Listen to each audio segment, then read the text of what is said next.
వ్యక్తి, BC వ్యతిరేకుడు, BC రాజ్యాధికారానికి గండికొట్టే వ్యక్తి ఈ జగన్మోహన్ రెడ్డి. వీరి శాసనసభ్యులని గుర్తు చేస్తూ దాన్ని 34%కు పెంచి మన కోసం జెడ్పీ చైర్మన్లుగా, ఎంపీపీలుగా, ఈ ఇంతకుముందు చెప్పారు సర్పంచ్లుగా, ఎంపీటీసీలుగా అవకాశాలు, మున్సిపల్ చైర్మన్లుగా అవకాశం కల్పించేదానికి చంద్రబాబు నాయుడు గారు కంకణబద్దులై డిక్లరేషన్ ప్రకటించడం జరిగింది.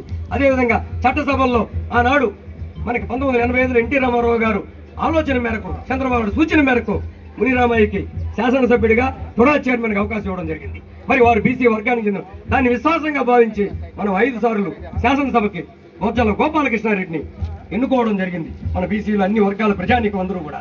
మరి ఈ రోజు అటువంటి పరిస్థితులు ఉన్నాయంటే అధికారం ఇచ్చినట్టు ఇచ్చి లాగేసుకుంటున్నారు. ఇక్కడ ఉన్నటువంటి జెడ్పీటీసీలకు, ఎంపీపీలకు ఎలాంటి అధికారాలు లేవు. ఎక్కడో తోటల్లో నుంచి ఆర్డర్లు వస్తాయి, మరి తోటల్లో నుంచి అధికారులకు వస్తాయి. మరి ఆ రోజు పంచాయతీరాజ్ గెస్ట్ హౌస్ లో అధికారం పెట్టుకొని రివ్యూ చేసి గోపాలకృష్ణారెడ్డి గారు కొన్ని నిర్ణయాలు తీసుకునేవాళ్ళు. ఈ రోజు ఆ పంచాయతీరాజ్ గెస్ట్ హౌస్ లో ఏమైనా జరుగుతున్నాయంటే ఏమీ లేదు. అచాంగి కార్యక్రమాలు జరుగుతున్నాయి తప్ప వేరొకటి కాదు. కాబట్టి ఇవన్నీ కూడా బీసీ డిక్లరేషన్ పొందుపరిచే దానిలో భాగంగా చట్టసభలో అవకాశం ఇచ్చే విధంగా 33% కేంద్ర ప్రభుత్వానికి సిఫార్సు చేస్తానని చంద్రబాబు నాయుడు గారు హామీ ఇవ్వడం జరిగింది. కాబట్టి ఇవన్నీ కూడా దృష్టిలో పెట్టుకుని బీసీ సప్లా నిధులను సుమారు 75,000 కోట్లని ఆనాడు పాదయాత్రలో హామీ ఇచ్చాడు జగన్మోహన్ రెడ్డి. మరి దాన్ని కొల్లగొట్టి దారి మళ్లించినటువంటి, బీసీ అభివృద్ధిని గండికొట్టినటువంటి నాయకుడు జగన్మోహన్ రెడ్డి. బీసీల అభివృద్ధి 36,000 కోట్లతో చేసిన నాయకుడు చంద్రబాబు నాయుడు గారు. ఆ విధంగా సప్లా నిధుల్ని సంవత్సరం వారి జనాభా దామాషా ప్రకారం మన వర్గాల వరకు ఖర్చు పెడతానని చంద్రబాబు నాయుడు ప్రకటించడం జరిగింది. కుల వృత్తులను పెంపొందిస్తానని చెప్పడం జరిగింది. సబ్సిడీ రుణాలు ఇచ్చి ఆదుకుంటానని జరిగింది. అదేవిధంగా నామినేటెడ్ పదవులు, ముఖ్యంగా ఈ రోజు మార్కెట్ కమిటీ చైర్మన్లుగా, ఆ యొక్క టీటీడీ బోర్డు చైర్మన్ కావచ్చు, అన్ని విజయాలు, అన్ని కార్పొరేషన్ చైర్మన్లు కూడా ఒకే సామాజిక వర్గం పెత్తనం చేయడం అట్టాడు ఉండకూడదన్న ఆలోచనతో చంద్రబాబు నాయుడు గారు 33% నామినేటెడ్ పదవులు కూడా ఇచ్చేదానికి కూడా ప్రణాళిక రూపకల్పన చేసి బీసీ డిక్లరేషన్ ప్రకటించడం జరిగింది. ఈ రోజు 4 రెడ్లే పరిపాలన సాగిస్తా ఉన్నారు. వైవి సుబ్బారెడ్డి, జగన్మోహన్ రెడ్డి చిన్నాయన, పెద్దిరెడ్డి రామచంద్రారెడ్డి, విజయసాయి రెడ్డి, అదేవిధంగా సజ్జల రామకృష్ణారెడ్డి, వీళ్ళకంతా కూడా సజ్జలకి గిజ్జలకంతా కూడా గజ్జలు కట్టి తరవాల్సిన సమయం ఆసన్నమైంది. ఎందుకంటే ఈ సమయం దగ్గరకు వచ్చేసింది. రేపు మే 13వ తారీఖు జరిగే ఎన్నికల్లో అటువంటి పరిస్థితి గతంలో తెలుగుదేశం ప్రభుత్వంలో, తెలుగుదేశం పార్టీలో లేదు. ఒక యనమల రామకృష్ణుడు గారు కానీ, ఎర్రంనాయుడు గారు కానీ, కేఈ కృష్ణమూర్తి గారు కానీ, దేవేంద్ర గౌడ్ కానీ, మరి ఉన్నటువంటి అల్లాడి రాజకుమార్ కానీ, అదేవిధంగా రోమాల రామచంద్రయ్య కానీ, గుండు సుధారాణి కానీ, వీరంతా కూడా చట్టసభలకు పోయినటువంటి వ్యక్తులు. రాజ్యసభకు కానీ, లోక్సభకు కానీ, అదేవిధంగా అసెంబ్లీకి కానీ ప్రాతినిధ్యం వచ్చే స్పీకర్లుగా, మంత్రులుగా, కేంద్ర మంత్రులుగా చలామణి చేసినటువంటి పార్టీ తెలుగుదేశం పార్టీ. బీసీలకు అండా దండ జెండా అజెండా ఏదైనా ఉందంటే తెలుగుదేశం పార్టీకి బీసీలే వెన్నెముక. కాబట్టి అటువంటి బీసీలకు ఉన్నటువంటి మనం రేపు రాబో 13 ఎన్నికల్లో ఈ యొక్క మన కోసం, మన బిడ్డల భవిష్యత్తు కోసం నిరంతరం తపన పడేటటువంటి నారా చంద్రబాబు నాయుడు గారి నాయకత్వాన్ని బలపరుస్తూ, అదేవిధంగా ఇక్కడ సుధీర్ రెడ్డి గారి సైకిల్ గుర్తుకి అత్యధికంగా ఓట్లు వేసి చెల్లూరు కావచ్చు, చుట్టుపక్కల గ్రామాల్లో కొంత ఓట్లు రావనే భావన ఉంది. మరి అటువంటి భావన ఇప్పుడు లేదు. ఎందుకంటే మొన్న సుధీర్ రెడ్డి గారు డోర్ టు డోర్ క్యాంపెయినింగ్ చేసినప్పుడు బ్రహ్మాండంగా జరిగింది. మరి నేను తంబలపల్లిలో ఉండడం వల్ల రాలేకపోయినా కానీ బ్రహ్మాండంగా జరిగింది. కాబట్టి పెద్ద ఎత్తున కూడా వచ్చారు, ఇంటింటికి తిరిగారు, అందరిని కన్విన్స్ చేశారు. కాబట్టి బ్రహ్మాండంగా ఉంది. మనం కసిగా ఉన్నారు, జగన్మోహన్ రెడ్డి మీద, మధుసూదన్ రెడ్డి మీద కోపంగా ఉన్నారు. కాబట్టి ఈ రెండు మనం వాడుకోవాల్సిన పరిస్థితి ఉంది.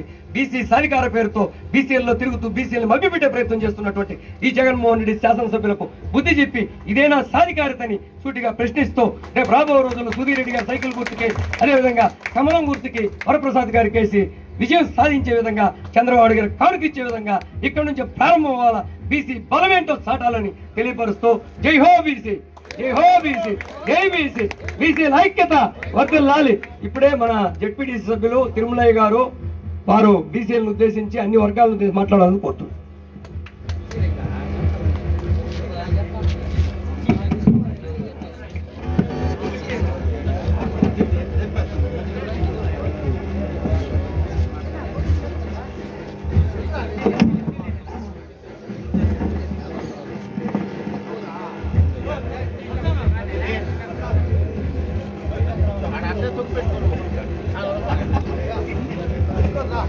వేదిక మీద ఉన్నటువంటి పెద్దలకి అందరికి కూడా ఈ కార్యక్రమం స్వాగతం. అన్నా 2 నిమిషాలన్నా, 2 నిమిషాలు.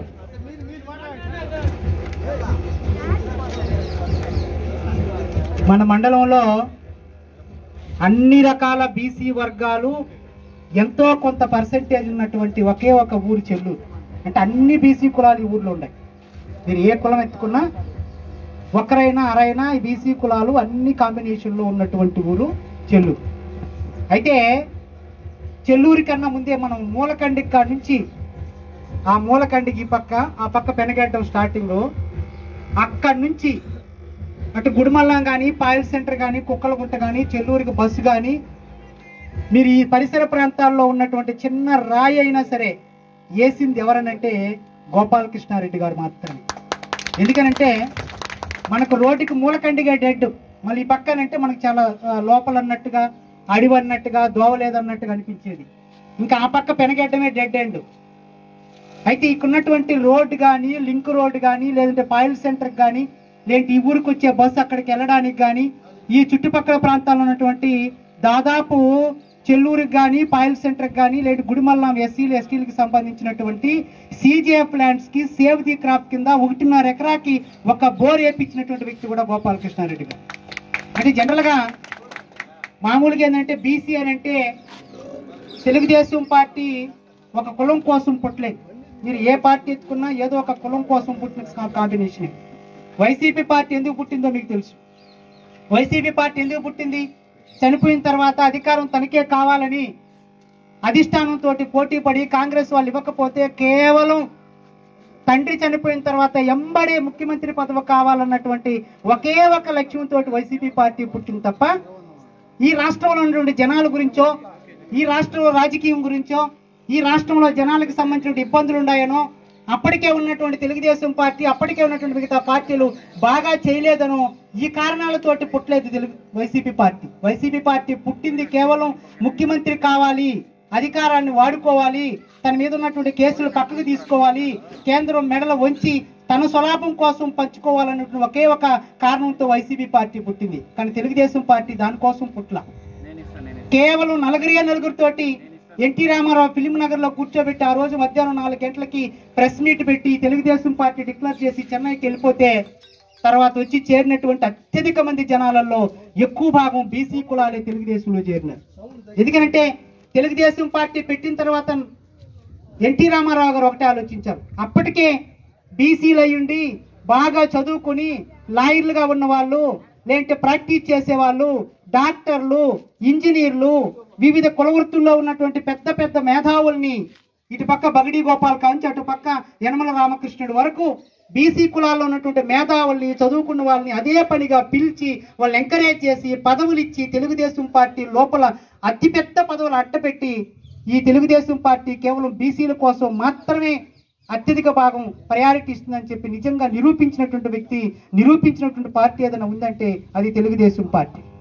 కానీ ఇవాళ జగన్మోహన్ రెడ్డి గారు 159 కులాలను లెక్క కట్టేసినాను, ఈ రాష్ట్రంలో కులాల లెక్క నాకు తెలిసినట్టుగా ఇంకెవరికి తెలియదని చెప్పి ఆర్భాటాలు చేసి దాదాపు 59 కార్పొరేషన్లు పెట్టి 82,000 మందికి పదవులు ఇచ్చేసినని చెప్పి చెప్పుకుంటున్నారు. కానీ ఆయన లెక్క చూసింది ఓట్ల లెక్క కోసం చూశాడు తప్ప బీసీలను ఎంతమంది ఉన్నారు ఉద్ధరించాలని చూసినటువంటి లెక్క కాదు. 82,000 మంది పదవులు ఇచ్చారంటారు. 82,000 వైట్ పేపర్లు కూడా ఆ కార్పొరేషన్లకు ఇచ్చి ఏదో సంతకాలు పెట్టుకోండి, రాసుకోండి, అర్జీ ఇవ్వండి అని చెప్పి చెప్పడానికి కూడా ఒక్క మనిషికి ఒక వైట్ పేపర్ ఇచ్చే డబ్బులు కూడా కార్పొరేషన్లలో లేవు. అంటే డబ్బులు లేవు. దాదాపు సప్లాన్ కింద 1,50,000 కోట్లు ఖర్చు పెట్టినటువంటి తెలుగుదేశం గవర్నమెంట్ ఆ తర్వాత 75,000 కోట్లతోటి వైసీపీ పార్టీకి సంబంధించిన సప్లాన్ మన బీసీ సప్లాన్ తీసుకుపోయి గుంపులో కలిపి బటన్ నొక్కలేదానికి ఏర్పాటు చేస్తున్నారు. బటన్ నొక్కడం ఏం జరుగుతుంది? మామూలుగా ఏది లెక్కెత్తుకున్నా సరే 5 సంవత్సరాలు అయిపోయింది కాబట్టి స్కాలర్షిప్లు 5 సంవత్సరాలు పడాలా, రైతు భరోసా 5 సంవత్సరాలు పడాలా, అమ్మఒడి 5 సంవత్సరాలు పడాలి, ఏది ఎత్తుకున్నా 5 సంవత్సరాలు పడాలి. కానీ 5 సంవత్సరాలు ఏది పడలేదు. కేవలం 2 సార్లు, 1 సార్లు, 3 సార్లు బటన్ నొక్కి అన్నట్టు. బటన్ అయితే 5 సార్లు నొక్కుతున్నాడు కానీ పడినటువంటి స్కాలర్షిప్లు 2 సార్లే పడి 3 సార్లే పడి బీసీ పిల్లకాయల కాలేజీలలో సర్టిఫికెట్లు ఇవ్వలేక, తీసుకోలేక, కంప్లీట్ అయిన వాళ్ళు ఫీజులు కట్టి సర్టిఫికెట్లు తీసుకుని ఉద్యోగాలకు వెళ్ళలేక ఎంత నరక యాత్ర అనుభవిస్తున్నారో మీకు అందరికీ తెలుసు. కేవలం సర్టిఫికెట్లు మాత్రమే మనం బయట వెళ్ళడానికి ఉద్యోగాలు సంపాదించడం పనికొస్తుంది. కానీ అది ఇవ్వడానికి అవకాశం లేదు. ఎందుకంటే స్కాలర్షిప్లు బటన్ నొక్కుతున్నారు కానీ కాలేజీలకి స్కాలర్షిప్లు పోవట్లేదు. కాబట్టి అటు చదువు కంప్లీట్ అయినా సరే మనకి ఎలాంటి అవకాశాలకి బయట ప్రాంతాలకు వెళ్ళడానికి వీలు లేకుండా పోయింది. మీరు ప్రత్యేకించి చెల్లూరుకు సంబంధించి మాత్రం మీరు కళ్ళు మూసుకుని ఆలోచిస్తే గోపాలకృష్ణారెడ్డి మాత్రం, ఎందుకంటే దాదాపు 2 సార్లు ఇక్కడ నుంచి పాయల్ సెంటర్ వరకు 2 సార్లు గోపాలకృష్ణారెడ్డి గారు స్వయంగా నడిచిపోయి ఈ రోడ్డు ఏర్పాటు చేయడానికి ఇంజనీర్లు కూడా పెట్టుకుని నడిచిపోయినటువంటి పరిస్థితి నాకు కూడా తెలుసు. ఆయనే స్వయంగా నడిచిపోయినాడు. ఎందుకంటే కారు దిగేసో లేదంటే వాళ్ళ వీళ్ళు పురమాయించేసో ఏడాడ కూర్చొని నీళ్ళు తాగి మీరు పోయిరండి అని చెప్పే మనిషి కాదు గోపాలకృష్ణారెడ్డి గారు. స్వయంగా కాలికి బల్పం కట్టుకొని ఎక్కడ ఏ పని ఉందో ఆడకెళ్ళి చూసి అప్పటికప్పుడు అధికారులకు ఆదేశాలు ఇచ్చి పని ఎంబడి అయ్యేటట్టు చేసే వ్యక్తి తప్ప ఏదో నోటి మాట చెప్పి కారులో దిక్కుండా అద్దాలు పైకి లేపుకొని హాయి బాయ్ చెప్పకుండా పలకరించిన వాళ్ళతో మాట మాత్రం మాట్లాడకుండా ఉన్నటువంటి ఇవాళ ఈ మండల ఇన్ఛార్జో ఈ రాష్ట్ర ఈ నియోజకవర్గానికి ఎమ్మెల్యే లాగా కాదు గోపాలకృష్ణారెడ్డి గారు.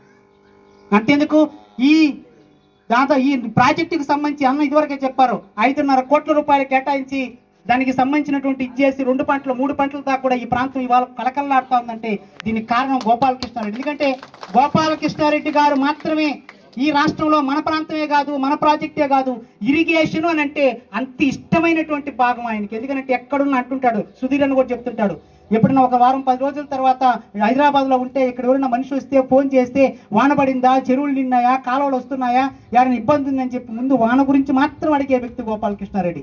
వాన అంటే ఏంది, నీళ్లు అంటే పంట అంటే రైతు బాగుంటే ఇల్లు బాగుంటుంది, ఇల్లు బాగుంటే ఊరు బాగుంటుంది, ఊరు బాగుంటే దేశం బాగుంటుంది, రాష్ట్రం బాగుంటుంది. ఇది కింద నుంచి పోవాల్సినటువంటి అవ్వాలి. కానీ ఇప్పుడు పరిస్థితి ఏంది, చెరువుల పని పట్టించుకునే దానికి లేదు. చెరువులో మట్టి అమ్ముకుంటున్నారు, ఎక్కడ గ్రావులు కనబడితే గ్రావులు అమ్ముకుంటున్నారు.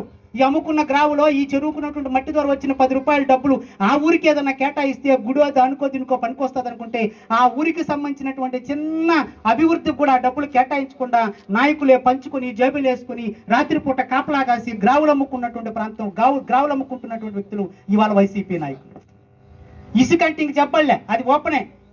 కాబట్టి దయచేసి బీసీలు అయినటువంటి మనం, ఎందుకంటే ఎన్టీ రామారావు గారు 2 రూపాయల కిలో బియ్యం పెట్టే దాంట్లో ప్రధాన ఉద్దేశం బీసీగా ఉన్నటువంటి మనలాంటి కోసం. అదేవిధంగా మధ్యాహ్నం భోజన పథకం పెట్టింది మనలాంటి వాళ్ళ కోసం. అట్లాగే ఈ బీసీ పిల్లకాయలు బ్యాక్వర్డ్ కాస్ట్ పిల్లకాయలు దూరంగా ఉన్న స్కూల్కి పోలేకపోతుందని చెప్పి సైకిల్ ఇచ్చి హాయిగా ఎలాంటి ఇబ్బంది లేకుండా పిల్లకాయలు టయానికి స్కూల్కి వెళ్ళేదని చేసినటువంటి సైకిళ్ళు ఇప్పటికి దాదాపు ఈ రాష్ట్రంలో 1,50,00,000 సైకిళ్ళు వివిధ ప్రాంతాల్లో మగ్గుతున్నాయి. ఎందుకంటే వాటిని ఆ తర్వాత ప్రభుత్వం ప్రజలకి పిల్లకాయలకి ఇవ్వడానికి ఇష్టం లేకుండా పక్కకేసేస్తే తుప్పు పట్టిపోతున్నాయి. ఇవంతా బీసీల కోసం చేసినటువంటిది. అందుకని బీసీలు అయినటువంటి మనమంతా కూడా ఎస్సీ ఎస్టీ బీసీలు అంటే ఆల్మోస్ట్ ఒకటే. అంబేద్కర్ అందరిని కట్టగట్టే మీకంతా ఎగబడి రాజ్యాధికారం కావాలంటే ముందుకు రండి రా నాయన అని చెప్తే మనం విడివిడిగా ఎస్సీ అనో ఎస్టీ అనో బీసీ అనో మన బీసీలో మన సబ్ కులాలను ఎస్సీలలో సబ్ కులాలను మనం ఎక్కడికక్కడ విడిపోయి కట్టగట్టి ఏకమై ముందుకు రాకపోవడం వల్లనే ఈ రెడ్లు లేదంటే ఇంకొక ఆధిపత్యం కులాలు ఇవాళ పార్టీ ఏదైతే అధికారం అంటే వాళ్ళంతా కూడా మన మీద పెత్తనం చెలాయిస్తున్నారు. నేను జెడ్పీటీసీ మీకు తెలుసు, దాదాపు ఈ ఏర్పేడు మండలానికి ఎస్సీ అనేటువంటి నేను జెడ్పీటీసీ అయితే మా ఊర్లో ఒక చిన్న పైపు పగిలిపోయినటువంటి పైపుకి జస్ట్ మూతేయడానికి కూడా నా అధికారం పనికి రాలేదు. సర్పంచ్ సెక్రటరీ ఫోన్ చేస్తే ఇంకోరు చేయమన్నారు, చివరికి అది మూతపడడానికి వీలు కానటువంటి పరిస్థితి, పైపుకి మూతేయడానికి పనికిరానటువంటి జెడ్పీటీసీ పదవి ఎందుకని చెప్పి అక్కడ వదిలేసి తెలుగుదేశం పార్టీలోకి వచ్చి ప్రచారం చేస్తారు. తెలుగుదేశం పార్టీ చేస్తున్నది ఒకటే, అధికారాన్ని ఇస్తా ఉంది, చలాయించమంటా ఉంది, మీ అవకాశాలు మీరు వాడుకుంటా ఉంది. అందుకని కదా బీసీల దగ్గరికి బీసీ నాయకులు పంపిస్తా ఉంది, ఎస్సీల దగ్గరికి ఎస్సీ నాయకులు పంపిస్తాము. మేము దాదాపు 25 మంది ఎస్సీ నాయకులంతా కూడా ఈ మండలంలో దాదాపు ఇప్పటికీ ముక్కాలు వేసి పంచాయతీలు తిరిగేసినాం. రాత్రిపూట తిరిగి 4-5 పంచాయతీలు ఎస్సీ కాలనీలు ఎస్టీ కాలనీలు తిరిగి వాళ్ళతో మేము మాట్లాడుతాం. అదేవిధంగా బీసీ నాయకులు కూడా మీతో మాట్లాడుతున్నారు. బీసీలని ఎస్సీల దగ్గరికి ఎస్సీలని పంపించి ఎడ్యుకేట్ చేసి మీ వాళ్ళ పనులు మీరే ముందుండి చేయండి, మధ్యలో ఇంకొకరు ఉండే అవకాశం తెలుగుదేశం ప్రభుత్వంలో ఉండదని చెప్పి చంద్రబాబు నాయుడు ఘంటాపదంగా బీసీ డిక్లరేషన్ పెట్టి ఈ జనాల దగ్గరికి నాయకులు పంపించి ఎడ్యుకేట్ చేయడానికి ఈ అవకాశం తీసుకున్నారు. ఈ అవకాశాన్ని మనం అంతా వాడుకోవాలి. ఇంకొక మాట, పెన్షన్లు ఆగిపోతాయనో, రైతు భరోసా ఆగిపోతుందనో, పిల్లకాయలకి ఇచ్చే అమ్మఒడి ఆగిపోతుందనో ఒక పెద్ద దుష్ప్రచారం జరుగుతూ ఉంది. ఇది తప్పు. ఎందుకు తప్పంటే పెన్షన్ ఇవాళది కాదు, స్కాలర్షిప్లు ఇవాళ కాదు, మధ్యాహ్నం భోజన పథకం ఇవాళ కాదు, రైతు భరోసా ఇవాళది కాదు. ఇవన్నీ దాదాపు 15 సంవత్సరాల క్రితం నుంచే ప్రభుత్వాలు అన్ని కొనసాగిస్తున్నాయి. తర్వాత వచ్చే ప్రభుత్వం కూడా ఖచ్చితంగా కొనసాగిస్తుంది. దాన్ని ఏమీ ఆపడానికి అవకాశం లేదు. అందులో ప్రత్యేకించి బీసీలకి సంబంధించి మనకి ఇచ్చినటువంటి సూపర్ 6 లో ప్రతి ఇంటికి ప్రతి ఆడబిడ్డకి 3 సిలిండర్లు ఫ్రీగా ఇస్తున్నారు. ఆర్టీసీ బస్సు ఈ జిల్లా మొత్తం మీద ఫ్రీగా తిరగొచ్చు. అట్లాగా ప్రతి ఇంట్లో 18 సంవత్సరాలు దాటిన ఆడబిడ్డకి 1,500 రూపాయల లెక్కన మీ అకౌంట్లో వేయబోతున్నారు. మీకు అన్నిటికన్నా మించి గుర్తుపెట్టుకోండి, వాలంటీర్ల వలనో లేదంటే ఇంకొకరి వలనో పథకాలు మీ ఇంటికి వచ్చి ఇవాళ ఎలా చేరుతున్నాయో అదే విధంగానే పథకాలు యథాతథంగా మీకు మళ్ళా తెలుగుదేశం ప్రభుత్వంలో కొనసాగుతాయి. అది మాత్రం మీరు దయచేసి ఎవరు ఎన్ని అబద్ధాలు చెప్పినా నమ్మకండి. వ్యవస్థ అట్లే ఉంటుంది, పథకాలు అలానే కొనసాగుతాయి. ఇప్పుడు ఎవరైతే వీళ్ళు భ్రమపెట్టి, ఎందుకంటే యాక్చువల్గా మొన్న 1వ తారీఖు పెన్షన్ ఇవ్వడానికి ఒక పెద్ద ఒక ప్రాబ్లం క్రియేట్ చేసినారు. పెన్షన్ ఇవ్వకూడదని చెప్పి ఉద్దేశంతో తెలుగుదేశం పార్టీ వాళ్ళు ఇది అందలేదని చెప్పి ఒక దుష్ప్రచారం చేసి చంద్రబాబు నాయుడు మీద, తెలుగుదేశం మీద బురద చల్లడానికి ఈ వైసీపీ ప్రభుత్వం ఏం చేసిందంటే అధికారులకి, సచివాలయం ఉంటుండే అధికారులకి సర్కులర్ ఇచ్చి మీ దగ్గరకు వస్తే ఇవ్వండి తప్ప మీరు ఇంటికి వచ్చి వాళ్ళ ఇంటికి పోయి ఇవ్వద్దని చెప్పి వాళ్ళకి బలవంతం పెడితే, ఏదో ఎండలకు అక్కడ ఇక్కడ ఒకరిద్దరు ముసుగులో పోయి ఇబ్బంది పడితే దాన్ని దుష్ప్రచారం చేసి కేవలం తెలుగుదేశం వల్లనే పెన్షన్ మీకు రాకూడదు, ఇవాళ ఆపేశారని చెప్పి ప్రచారం చేశారు. ఇది పూర్తిగా అబద్ధం. అన్ని వ్యవస్థలు అలానే ఉంటాయి, అన్ని స్కీములు ఉంటాయి. అన్నిటికన్నా మించి ఎస్సీలకి, ఎస్టీలకి, బీసీలకి ప్రజానాయకత్వానికి నేరుగా ఉన్నతమైనటువంటి స్థాయిలో తీసుకెళ్లి అధికారాలు అట్లాగే వాళ్ళకున్న పదవులు చేతపెట్టి వాళ్ళ చేతుకుండానే చెలాయింపజేసి అన్ని రకాలుగా అభివృద్ధి చేయడానికి తెలుగుదేశం పార్టీ కంకణం కట్టుకుంది. కాబట్టి దీనికి మీరంతా కూడా సపోర్ట్ చేసి మనం పూర్తి మెజారిటీతో సుధీర్ అన్న గెలిపించుకొని, ఇంకొక మాట సుధీర్ అన్న గురించి, సుధీర్ అన్న అన్ని కులాల మీద ఒక క్లారిటీ పెట్టుకున్నాడు. ఏ కులానికి ఆ కులం 15 నుంచి 20 మందితోటి కమిటీ వేస్తాను, ఆ కులంలో ఏ చిన్న పదవైనా పెద్ద పదవైనా వస్తే ఆ 10-15 మంది కలిసి నిర్ణయించి ఎవరైతే ఏకాభిప్రాయం మీద తెలియజేస్తారో వాళ్ళకే ఇస్తాను, వాళ్ళు చెప్తేనో వీళ్ళు చెప్తేనో ఇంకొకరు చెప్తేనో నాకు నచ్చితేనో నేను పదవి ఇవ్వను, ఇది ఓపెన్ గా అందరి మధ్య చర్చించి తీసుకుంటానని చెప్పి ఒక క్లారిటీ తోటి ఉన్నాడు. అమెరికాలో చదువుకుని MBA చేసి ఎంతో కొంత విజన్ ఉన్నటువంటి నాయకుడు. కాబట్టి ఇట్లాంటి నాయకుని ఎన్నుకుంటేనే మనకు ఒక మంచి క్లారిటీ అభివృద్ధి తీసుకుంటాం. ఇంకొక మాట, ఈ చుట్టుపక్కల ప్రాంతాల్లో తెలుగుదేశం ప్రభుత్వం 75 కంపెనీలకి శంకుస్థాపన చేస్తే దాదాపు 17 కంపెనీలు ఇప్పటికే రన్ అవుతా ఉన్నాయి. ఈ 17 కంపెనీలలో ఇవాళ ఉద్యోగం మన వాళ్ళు చుట్టుపక్కల పల్లెల్లో వాళ్ళు చేస్తున్నారంటే దానికి కారణం చంద్రబాబు నాయుడు, దానికి కారణం గోపాలకృష్ణారెడ్డి.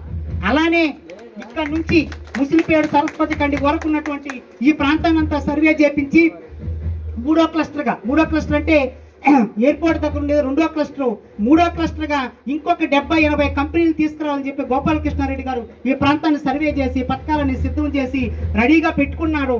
కానీ అనివార్య కారణాల వల్ల, మన దురదృష్టం వల్ల, ప్రభుత్వం రాకపోవడం వల్ల ఈ క్లస్టర్ ని జగన్మోహన్ రెడ్డి గారు వాళ్ళ సొంత జిల్లాకు తీసుకుపోయి దాదాపు ఒక 6 నెలల క్రితం శంకుస్థాపన చేసి కంపెనీలు ఆడుకొచ్చాయి. అందుకని తెలుగుదేశం వచ్చుంటే మళ్ళాగానే వస్తే మళ్ళీ ఈ ప్రాంతంలో కూడా మనకి ఇంకో క్లస్టర్ వస్తుంది. ఇంకా ఇంటికో ఉద్యోగం కాదు, ఇంటికి 2-3 ఉద్యోగాలు వచ్చే అవకాశాలు కూడా ఉంటాయని తెలియజేసుకుంటూ వీటన్నింటిని గుర్తుపెట్టుకుని వైసీపీకి సంబంధించిన అరాచకాలను గుర్తు చేసుకుంటూ, ఎందుకంటే జనరల్ గా ఇప్పుడు ఈ మధ్య ఒక పెద్ద ప్రచారం మొదలు పెట్టారు, మాది వచ్చేస్తుంది. మీది ఎట్టొస్తుంది? ఎంత పర్సెంటేజ్ జనాలు ఉన్నారు? ఇవాళ ఉన్నటువంటి ఈ దేశంలో 11 సర్వేలు చేస్తే 11 సర్వేలలో 9 సర్వేలు తెలుగుదేశం పార్టీ మాత్రమే 115 నుంచి 137 సీట్లతోటి అధికారంలోకి వస్తుందని చెప్పి, 23 నుంచి 24 ఎంపీ సీట్లతోటి కేంద్రంలో కూడా ఎన్డీఏ ప్రభుత్వం అధికారంలోకి వస్తుందని చెప్పి 9 సర్వేలు లెక్కబెట్టి చెప్పేసాయే. 9 సర్వేలు అబద్ధాలు అయి ఉంటాయా? 1-2 సర్వేలు అయితే అబద్ధాలు ఉంటాయి. కాబట్టి ఈ సర్వేలు నమ్మండి.